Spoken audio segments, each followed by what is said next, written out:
Kheda SOG પોલીસનો મોટો સપાટો લોકોના સ્વાસ્થ્ય અને પર્યાવરણને નુકસાન કરનાર તત્વો સામે ખેડા પોલીસની લાલાક। ખેડાના કઠવાડામાં લક્ષ્મી ડાઇન પર ખેડા પોલીસની રેડ। કેમિકલવાળું પ્રદૂષિત પાણી તળાવમાં છોડી આરોગ્ય સાથે ચેડા કરનાર 2 વ્યક્તિઓ વિરુદ્ધ ગુનો દાખલ। ખેડા એસઓજીની ટીમે સ્થળ પરથી એક વ્યક્તિની કરી ધરપકડ।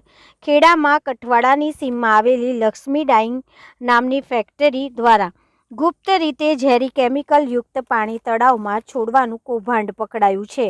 ફેક્ટરીના માલિકે જમીનની અંદર અંડરગ્રાઉન્ડ પાઇપલાઇન નાખી હતી, જેથી કોઈને ખબર ન પડે। આ ઝેરી કેમિકલવાળું પાણી સીધું જ નવા ગામના તળાવમાં ઠાલવવામાં આવતું હતું, જેનો ઉપયોગ ગ્રામજનો અને અબોલ પશુઓ કરે છે। જ્યારે ખેડા એસઓજી પોલીસ, એફએસએલ અને જીપીસીબીની ટીમોએ સંયુક્ત રેડ કરી છે।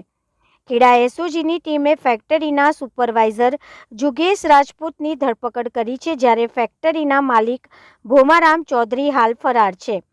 પોલીસે ભારતીય ન્યાય સંહિતા BNS 2023ની કલમ 279 અને 280 હેઠળ ગુનો નોંધી આગળની કાર્યવાહી હાથ ધરી છે।